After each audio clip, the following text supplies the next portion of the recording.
ओम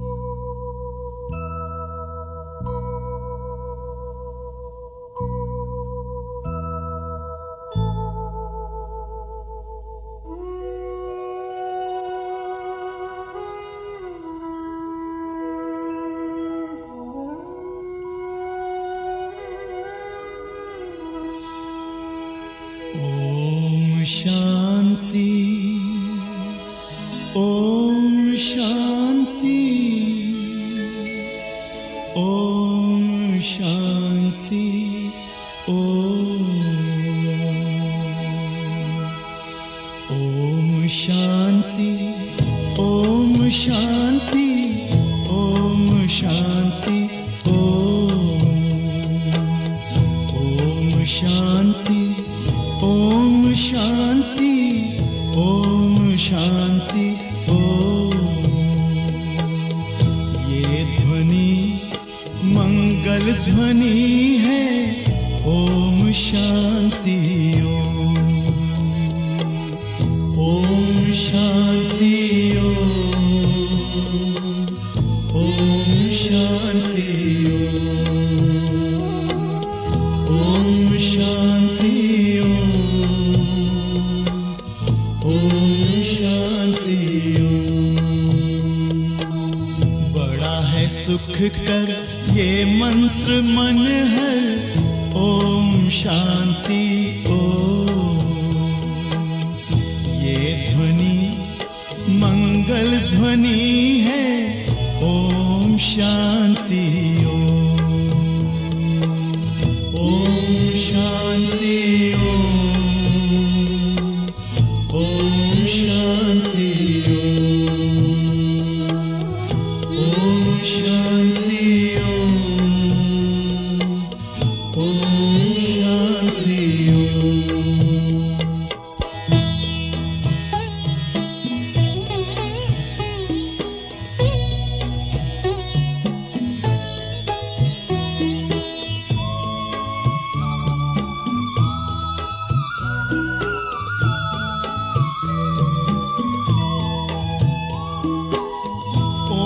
शांति से हम गूंजाएं, आओ धरती व्योम, आओ धरती व्योम। ओम शांति, ओम शांति, ओम शांति से होता है विकृतियों का हो, विकृतियों का हो। ओम शांति, ओम शांति, ओम शांति की महिमा समझे दुनिया की हर कौम। ये ध्वनि मंगल ध्वनि है, ओम शांति, ओम शांति, ओम शांति, ओम शांति, ओम शांति।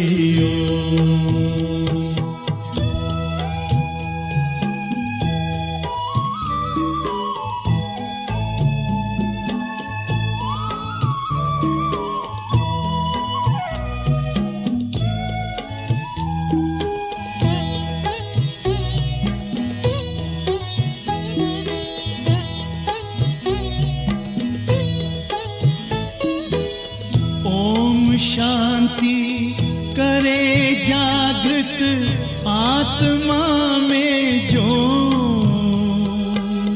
आत्मा में जो। ओम शांति, ओम शांति, ओम शांति से मिटे अज्ञान का तम को, अज्ञान का तम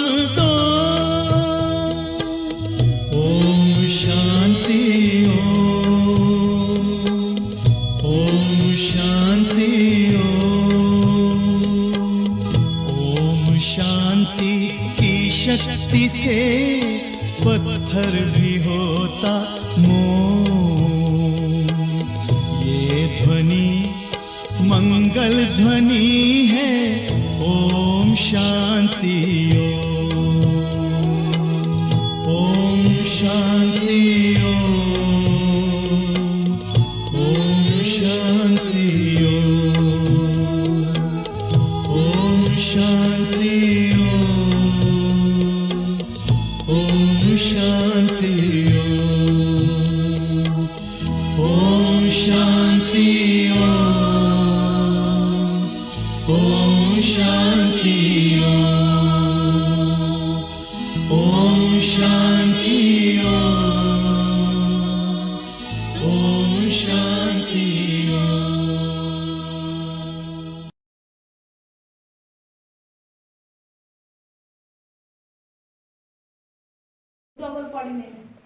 ओम शांति ओम शांति ओम शांति। आज बाबा को 10-3-2021 को साकार मुरली छ। मुरलीको मुख्य सारमा बाबाले भन्दै हुनुहुन्छ, मीठे बच्चे, तुम्हें गृहस्थ व्यवहार में रहते कमल फूल समान पवित्र बनना है, एक बाप की मत पर चलना है, कोई भी डिसर्विस नहीं करनी है। बाबाले मुरलीको मुख्य सारमा भन्नुभयो, गृहस्थ व्यवहारमा रहेर हामीलाई कमल फूल समान पवित्र रहन छ।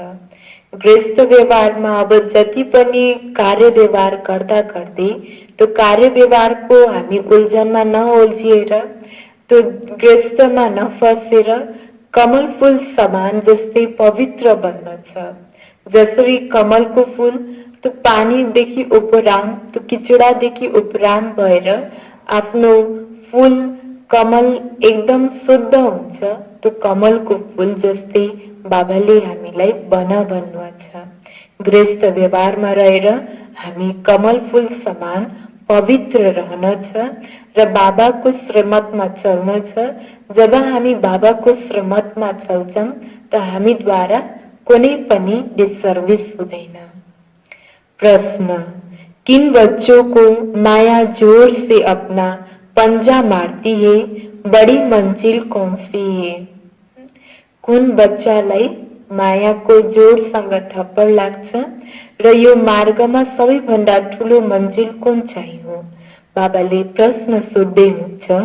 उत्तर, जो बच्चे देह अभिमान में रहते हैं उन्हें माया जोर से पंजा मारती है। जो बच्चा देह अभिमान में रहन्छ उसलाई नै मायाको थप्पड लाग्छ, फिर नाम रूप में फंस पड़ती है। देह अभिमान आया और थप्पड़ लगा, इससे पद भ्रष्ट हो जाता है। देह अभिमान तोड़ना यही बड़ी मंजिल है। बाबा कहते, बच्चे देही अभिमानी बनो। हाम्रो सारा पाठ देही अभिमानी बन्नुमा नै छ। यो देह अभिमानलाई तोड्नमा हामीलाई मेहनत लाग्छ। 63 जन्म हामी देह अभिमान वश कर्म गर्दै आयौं, त्यो हाम्रो संस्कार बनिसकेको छ। अहिले बाबाले हामीलाई मायाको थप्पडदेखि बच्नको लागि हामीलाई देही अभिमानी बन्नको पाठ पढाइराख्नु भएको छ। बाबाले भन्नुभयो, जैसे बाप ओबीडियंट सर्वेंट है, कितना निरहंकारी है, ऐसे निरहंकारी बनो, कोई भी अहंकार न हो।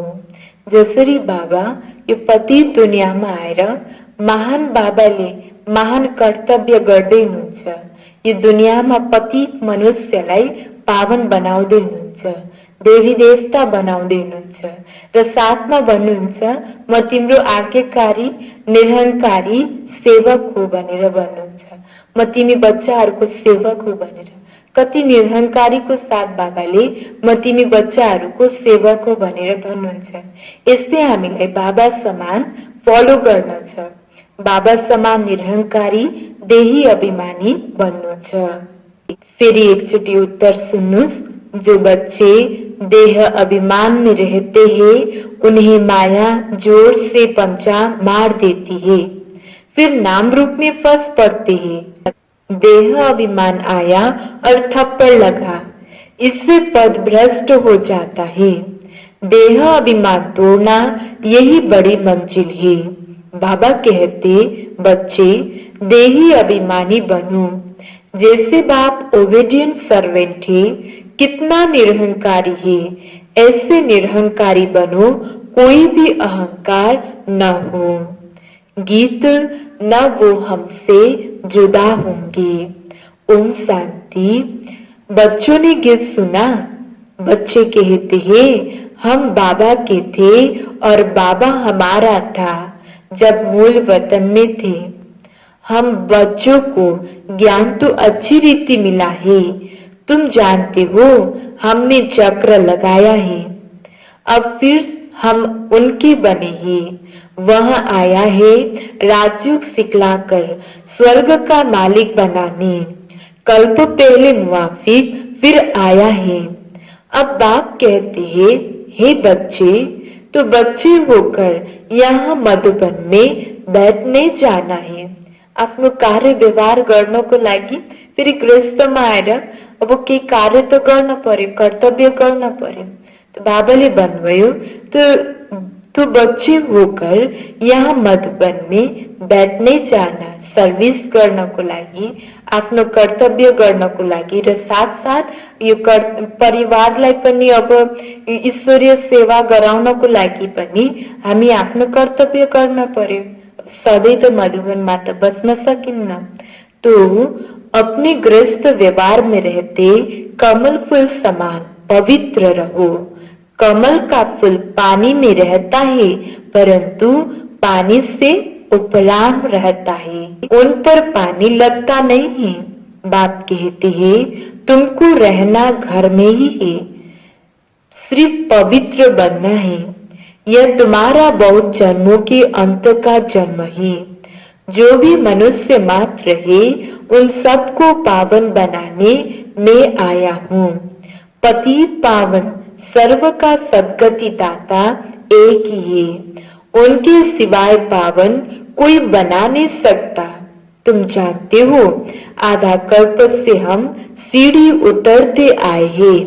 84 जन्म तुमको जरूर पूरे करने हैं और 84 का चक्र पूरा कर जब फिर जर्जरीभूत अवस्था को पाते हैं, तब मुझे आना पड़ता है।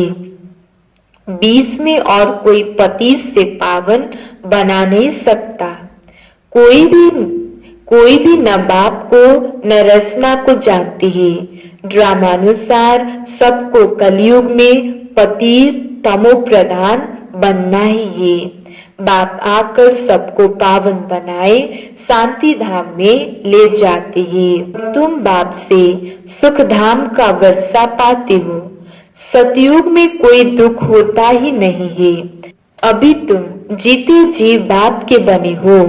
बाप कहते हैं, तुमको गृहस्थ व्यवहार में रहना है। बाबा कभी किसी को कह नहीं सकते कि तुम घरवार छोड़ो।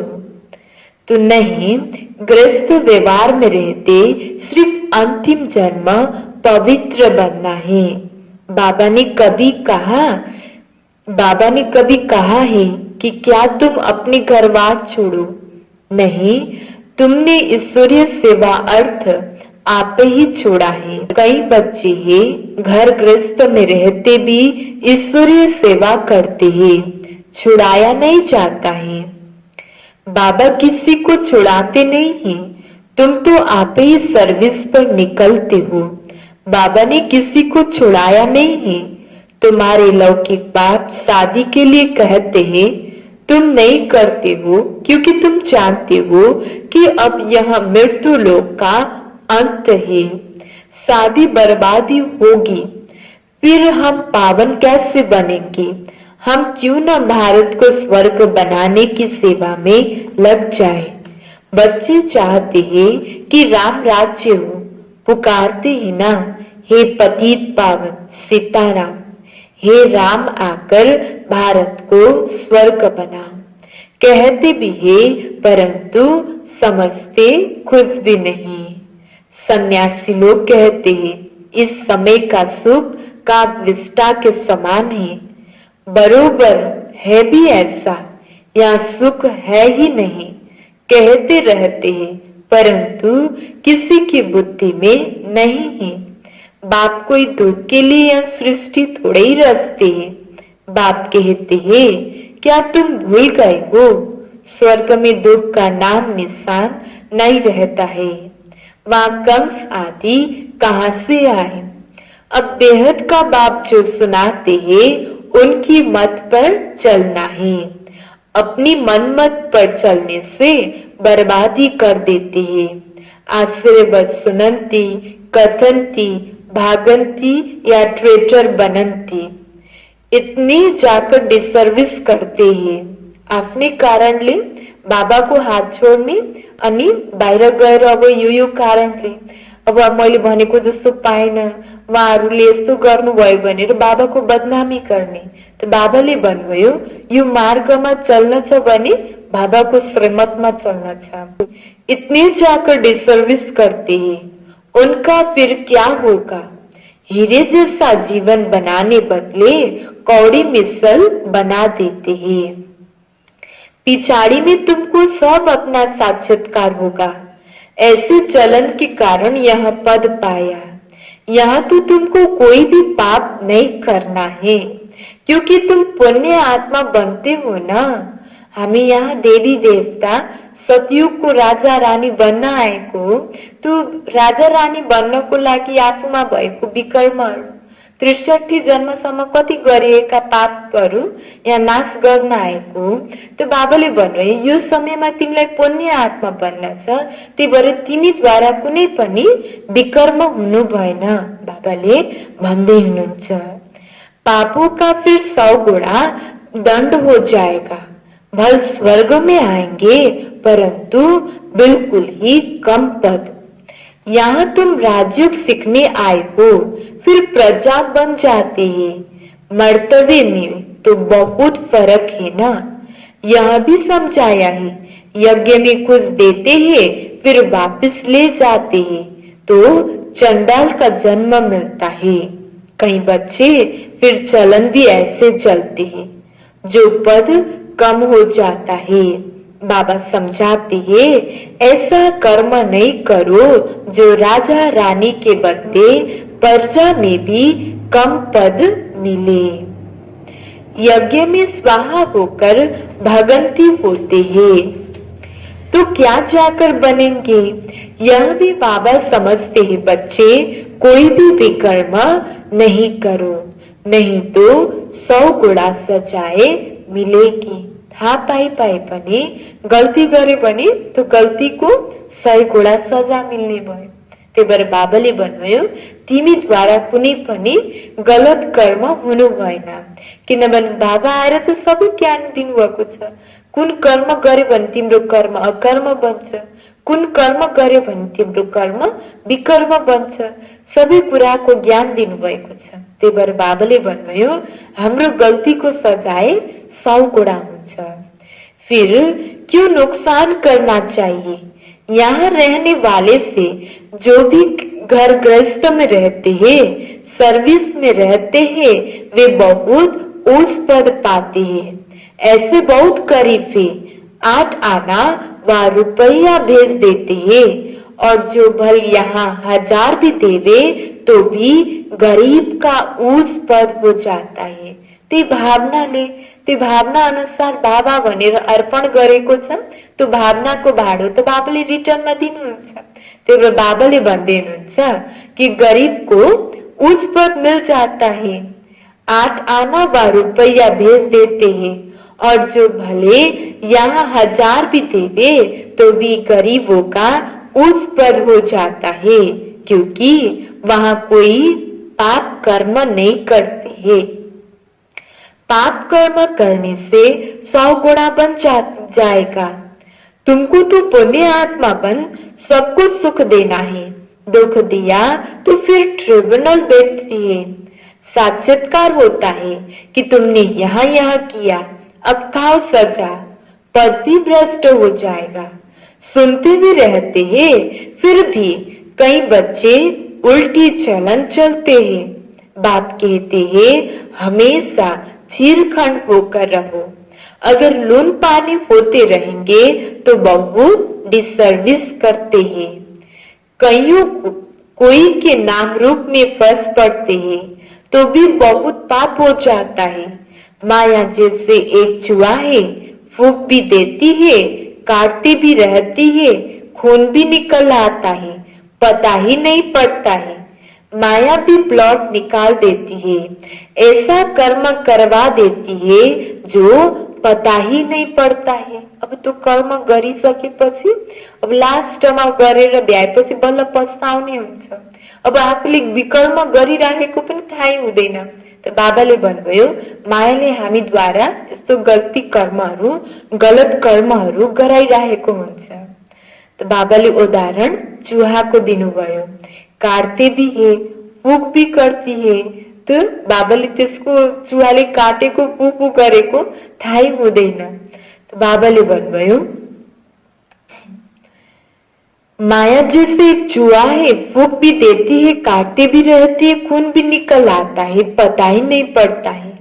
माया भी ब्लड निकाल देती है, ऐसा कर्म करवा देती है जो पता ही नहीं पड़ता है। 5 विकार एकदम सिर मोड़ लेती है।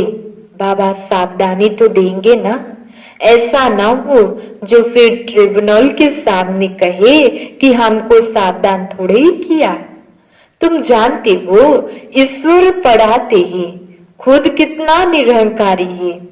पतित तनमा आएर पतित दुनियाँमा आएर हामी मनुष्य पतित आत्मालाई पावन बनाउनेको सर्भिस गर्दै हुनुहुन्छ र साथसाथमा भन्नुहुन्छ म तिमी बच्चाहरूको तिमी आत्माहरूको सेवक आज्ञाकारी सेवक हो भनेर भन्नुहुन्छ।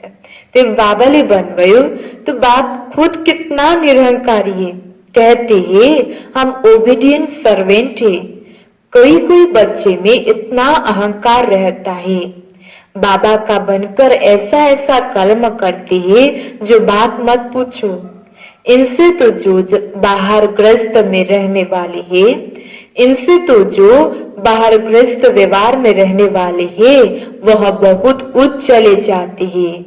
देह अभिमान आता ही है, माया जोर से पंचा मार देती है। देह अभिमान तोड़ना बड़ी मंजिल है। देह अभिमान आया और थप्पड़ लगा तो देह अभिमान आना ही क्यों चाहिए जो पद भ्रष्ट हो जाए। ऐसा ना हो वहां जाकर झाड़ू लगाना पड़े। अब अगर बाबा से कोई पूछे तो बाबा बता सकते हैं, खुद भी समझ सकते हैं ना। आफूले गरेको कर्म मलाई थाहा छ र बाबालाई थाहा छ। म यस्तो कर्म गरिरहेको छु, यो कर्म गरेर मैले उच्च पद पनि पाउन सक्छु र मेरो पद पनि कुन लेभलको हुनेछ, कुन लेभलको मैले पद पाउँछु यो कुरा मलाई र मेरो बाबालाई मात्रै थाहा छ।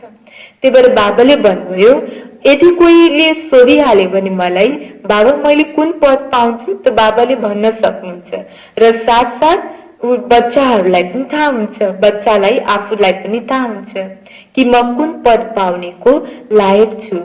खुद भी समझते हैं कि मैं कितना सेवा करता हूँ, हमने कितनों को सुख दिया है। बाबा मम्मा तुमको सुख देते हैं, कितना खुश होते हैं। बाबा बॉम्बे में कितने ज्ञान की डांस करते थे, छात्र बहुत थे ना। बाबा कहते हैं बहुत छात्र के सामने ज्ञान की डांस करता हूँ तो अच्छे पॉइंट्स निकलते हैं, अच्छे पॉइंट्स निकलते हैं। अब यहाँ ज्ञान सुनाइरहेको बेला त्यस्तै इन्ट्रेस्ट दिएर सुनेपछि यो ज्ञान सुनाउनेवालाको पोइन्ट्सहरू अझै निक्लिन्छ। त्यही भएर बाबाले भन्नुभयो, ब्रह्म बाबाले आफ्नो अनुभव सुनाउँदै हुनुहुन्छ कि बम्बे में इतने ज्ञान की डांस करते थे, छात्र बहुत थे ना। बाबा कहते हैं बहुत छात्र के सामने ज्ञान की डांस करता हूँ तो अच्छे पॉइंट्स निकलती है, छात्र खिंचते हैं ना। तुमको भी ऐसा बनना है तब तो फॉलो करेंगे।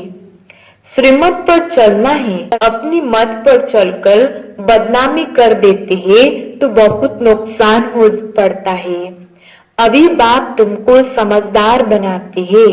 भारत स्वर्ग था ना, अब ऐसा कोई थोड़े समझता है, भारत जैसा पावन कोई देश नहीं, कहते हैं, लेकिन समझते नहीं कि हम भारतवासी स्वर्गवासी थे। वहां अथाह सुख था। गुरु नानक ने भगवान की महिमा गाई है कि वहां आकर मुठ पलीती कपड़ा धोते हैं। जिसकी महिमा गाई है एको ओंकार शिवलिंग के बदले अकाल तख्त नाम रख देते हैं। अब बाप तुमको सारी सृष्टि का राज समझाते हैं। बच्चे, एक भी पाप नहीं करना है, नहीं तो 100 गुणा पाप हो जाता है। 100 गुणा हो जाएगा। मेरी निंदा करवाई तो पद भी भ्रष्ट हो जाएगा। बहुत संभाल रखनी है। अपना जीवन हीरे जैसा बनाओ, नहीं तो बहुत पछताएंगे। जो कुछ उल्टा किया वह अंदर खाता रहेगा। क्या कल्प कल्प हम ऐसे करेंगे जिससे नीच पद पाएंगे? बाबा कहते हैं, माता पिता को फॉलो करना चाहते हो तो सच्चाई से सर्विस करो। माया तो कहां न कहां से गुस्सा मारेगी। सेंटर्स की हेड को बिल्कुल निरहंकारी होकर रहना है। बाप देखो कितना निरहंकारी है। कई बच्चे दूसरों से सर्विस लेते हैं। बाप कितना निरहंकारी है, कभी किसी पर गुस्सा नहीं करते। बच्चे अगर नाफरमान बदार हो तो बाप उनको समझा भी सकते हैं। तुम क्या करते हो बेहद का बाप भी जानते हैं। सब बच्चे एक समान सपूत नहीं होते, कपूत भी होते हैं। बाबा समझाने देते हैं, ढेर बच्चे हैं, यह तो वृद्धि को पाते हजारों की अंदाज में हो जाएंगे। तो बाप बच्चों को सावधानी देते हैं, कोई गफलत नहीं करो। यहाँ पतित से पावन बनने आए हो तो कोई भी पतित काम नहीं करो। न नाम रूप में फंसना है, न देह अभिमान में आना है। याद करते रहो, श्रीमत पर चलते रहो। माया बड़ी प्रबल है, बाबा सब कुछ समझा देते हैं। अच्छा, मीठे मीठे सीखी लदे बच्चों प्रति माता पिता बाप दादा का याद प्यार और गुड मॉर्निंग। रूहानी बाप की रूहानी बच्चों को नमस्ते। रूहानी बच्चों की रूहानी बाप दादा को याद प्यार और गुड मॉर्निंग। नमस्ते नमस्ते। धारणाको लागि मुख्य सारमा बाबाले भन्दै हुनुहुन्छ, बाबा समान निरहंकारी बनना है। बाबा समान निरहंकारी बनना है, किसी से भी सेवा नहीं लेनी है। यहाँ त हामी जम्मा गर्न आएको, अब यहाँ सेवा लिएर हिसाब किताब किन बनाउने? त्यही भएर बाबाले भन्नुभयो, अब यहाँ हामीले सेवा लिन्छौँ भने रिटर्नमा हामीले सतयुगमा नभए पनि यही कलियुगको अन्तिममा त यो हिसाब किताब चुक्ता त गर्नै छ। त्यही भएर बाबाले भन्नुभयो, किसी से भी सेवा नहीं लेनी है, किसी को दुख नहीं देना है। ऐसा कोई पाप कर्म न हो जिसकी सजा खानी पड़े। आपस में छेड़खानी होकर रहना है। बाप समान निरहंकारी बनना है, किसी से सेवा नहीं लेनी है, किसी को दुख नहीं देना है। ऐसा कोई पाप कर्म न हो जिसकी सजा खानी पड़े। आपस में छेड़खानी होकर रहना है। दूसरों, एक बाप के श्रीमत पर चलना है, अपनी मत पर नहीं। एक बाप की श्रीमत पर चलना है, अपनी मत पर नहीं। वरदान, दिव्य बुद्धि के विमान द्वारा विश्व की रेख देख करने वाले मास्टर रचयिता भव। आज बाबाले हामीलाई मास्टर रचयिता भव भनेर वरदान दिनुभएको छ। हामीले बाबादेखि दिव्य बुद्धि, ज्ञानको नेत्र, दिव्य बुद्धि पाएका छौं र यो दिव्य बुद्धिले हामी जहाँ चाह्यो त्यहाँ शेयर गर्न सक्छौं। बाबाले विस्तारमा भन्दै हुनुहुन्छ, जिसकी बुद्धि जितनी दिव्य है, दिव्यता के आधार पर उतनी स्पीड तेज है। जिसको बुद्धि दिव्य हुन्छ, स्वच्छ पवित्र हुन्छ, उसको बुद्धि त्यति तेज हुन्छ। अब डन हुनेको अब तेज हुँदैन। बाबाले भन्दै हुन्छ, दिव्यता के आधार इतनी तेज है, स्पीड तेज है। तो दिव्य बुद्धि के विमान द्वारा 1 सेकंड में स्पीड रूप में, तो दिव्य बुद्धि के विमान द्वारा 1 सेकंड में स्पीड रूप से विश्व परिक्रमा कर सर्व आत्मा की रेख देख करो, उन्हें संतुष्ट करो। जितना आप चक्रवर्ती बनकर चक्र लगाएंगे, उतना चारों ओर का आवाज निकलेगा कि हम लोगों ने ज्योति देखी, चलते हुए फरिश्ते देखे। इसके लिए स्व कल्याण के साथ विश्व कल्याणकारी मास्टर रचयिता बनो। स्व को कल्याण को साथ साथ र विश्व को कल्याणकारी बन भनेर बाबाले वरदानको विस्तारमा भन्नुभयो। स्लोगनमा मास्टर दाता बन अनेक आत्माओं को प्राप्तियों का अनुभव कराना ही ब्रह्म बाप समान बनना है। मास्टर दाता बन अनेक आत्माओं को प्राप्तियों का अनुभव कराना ही ब्रह्म बाप समान बनना है। र यो रहेको छ मातेश्वरी जी के अनमोल महावाक्य। पहलो पॉइंट, ईश्वर सर्वव्यापी नहीं है, इसका प्रमाण क्या है? शिरोमणि गीता में जो भगवानो वाचे, जहाँ जीत है वहां मैं हूँ, यह भी परमात्मा के महावाक्य है। पहाड़ों में जो हिमाल पहाड़ है उसमें मैं हूँ, और सांपों में काले नाग है, काली नाग है। इसलिए पर्वत में ऊंचा पर्वत कैलाश पर्वत दिखाते हैं, और सांपों में काली नाग, और इससे सिद्ध है परमात्मा अगर सर्व सांप में केवल काले नाग में है, तो सर्व सांप में उनका वास नहीं हुआ ना। अगर परमात्मा उससे उस पहाड़ में है, गोया नीच पहाड़ में नहीं है। और फिर कहते हैं जहाँ जीत वहां मेरा जन्म, तो गोया हार में नहीं हूँ। अब यह बात सिद्ध करती है कि परमात्मा सर्वव्यापी नहीं है, तो सर्व सांप में उनका वास नहीं हुआ। अगर परमात्मा उस पहाड़ में है, गोया निस पहाड़ में नहीं है। और फिर कहते हैं जहाँ जीत वहां मेरा जन्म, गोया हार में नहीं हूँ।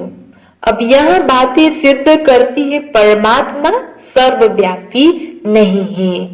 एक तरफ ऐसे कहते और दूसरी तरफ ऐसे कहते हैं। परमात्मा अनेक रूप में आती है, जैसे परमात्मा को 24 अवतारों में दिखाते हैं। कहते हैं कच मच आदि सब रूप परमात्मा के है। अब यह उन्हों का मिथ्या ज्ञान है। ऐसे ही परमात्मा को सर्वत्र समझ बैठे हैं, जबकि इस समय कलयुग में सर्वत्र माया ही व्यापक है। तो फिर परमात्मा व्यापक कैसे ठहरा? गीता में कहते हैं कि मैं फिर माया में व्यापक नहीं हूँ। इससे सिद्ध है परमात्मा सर्वत्र नहीं है। दूसरा पॉइंट, निराकारी दुनिया आत्मा और परमात्मा के रहने का स्थान। अब यह तो हम जानते हैं कि हम निराकारी दुनिया कहते हैं, तो निराकार का अर्थ यह नहीं हुआ कि उनका कोई आकार नहीं है। जैसे हम निराकारी दुनिया कहते हैं, इसका मतलब है जरूर कोई दुनिया है, परंतु उनका स्थूल सृष्टि मुआफिक आकार नहीं है। जैसे परमात्मा निराकार है, लेकिन उनका अपना सूक्ष्म रूप अवश्य है। परमात्मा निराकार हुनुहुन्छ, निराकार भए पनि परमात्मा र हामी आत्माहरूको सूक्ष्म रूप छ। आत्मा र परमात्माको ज्योति स्वरूप रूप सूक्ष्म बिन्दी छ। त बाबाले भन्नुभयो तो सुषमा बनेपछि नाम रूपदेखि न्यारा त होइन।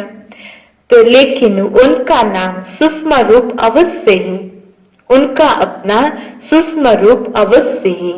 तो हम आत्मा और परमात्मा का धाम निराकारी दुनिया है। तो जब हम दुनिया अक्षर कहते हैं तो इससे सिद्ध है वो दुनिया है और वहां रहते हैं, तभी तो दुनिया नाम पड़ा है। अब दुनियावी लोग तो समझते हैं परमात्मा का रूप भी अखंड ज्योति तत्व है, वो हुआ परमात्मा के रहने का ठिकाना, जिसको रिटायर होम कहते हैं। तो हम परमात्मा के घर को परमात्मा नहीं कह सकते हैं। परमात्मा को घर, अब हामी आत्मा र परमात्मा घर बस्ने घरलाई परमात्मा भनिन्छ है। त्यो त हामी बस्ने रहनेको स्थान, त्यो आफ्नो घर स्वीट होम भनिन्छ, शान्तिधाम भनिन्छ। तो बाबाले भन्नुभयो तो हम परमात्मा के घर को परमात्मा नहीं कह सकते। अब दूसरी है आकारी दुनिया, जहाँ ब्रह्म विष्णु शंकर देवताएं आकारी रूप में रहते हैं, और यहाँ है साकारी दुनिया, जिनके दो भाग है। एक है निर्विकारी स्वर्ग की दुनिया, जहाँ आधा कल्प सर्वदा सुख है, पवित्रता और शांति है। दूसरी है विकारी कलियुग की दुनिया और अशांत की दुनिया। अब वो दो दुनियाएं क्यों कहते हैं? क्योंकि यह जो मनुष्य कहते हैं स्वर्ग और नरक दोनों परमात्मा की रची हुई दुनिया है। इस पर परमात्मा के महाबाप के है, बच्चे मैंने कोई दुख की दुनिया नहीं रची, जो मैंने दुनिया रची है वहाँ सुख की दुनिया रची है। अब यहाँ जो दुख और अशांत की दुनिया है वो मनुष्य आत्माएं अपने आप को और मुझ परमात्मा को भूलने के कारण यहाँ हिसाब किताब भोग रही है। जबकि ऐसे नहीं, जिस समय सुख और पुण्य की दुनिया है वहाँ कोई सृष्टि नहीं चलती। हाँ अवश्य, जब हम कहते हैं कि वहाँ देवताओं का निवास स्थान है तो वहाँ सब प्रकृति चलती थी, परंतु इतना जरूर था वहाँ विकारी पैदाइश नहीं थी, जिस कारण इतना कर्म बंधन नहीं था। उस दुनिया को कर्म बंधन रहित स्वर्ग की दुनिया कहते हैं। तो एक है निराकारी दुनिया, दूसरी है आकारी दुनिया और तीसरी है साकारी दुनिया। अच्छा, ओम शान्ति। बाबाले आज मुरलीको मुख्य सारमा भन्नुभएको थियो, मीठे बच्चे तुम्हें गृहस्थ व्यवहार में रहते कमल फूल समान पवित्र बनना है, एक बाप की मत पर चलना है, कोई भी डिसर्विस नहीं करनी है। प्रश्न, किन बच्चों को माया जोर से अपना पंजा मारती है? बड़ी मंजिल कौन सी है? उत्तर, जो बच्चे देह अभिमान में रहते हैं उन्हें माया जोर से पंजा मार देती है, फिर नाम रूप में फंस पड़ते हैं। देह अभिमान आया और थप्पड़ लगा, इससे पद भ्रष्ट हो जाता है। देह अभिमान तोड़ना यह बड़ी मंजिल है। बाबा कहते, बच्चे देही अभिमानी बनो, जैसे बाप ओबीडियंट सर्वेंट है, कितना निरहंकारी है, ऐसे निरहंकारी बनो, कोई भी अहंकार न हो। ओम शांति।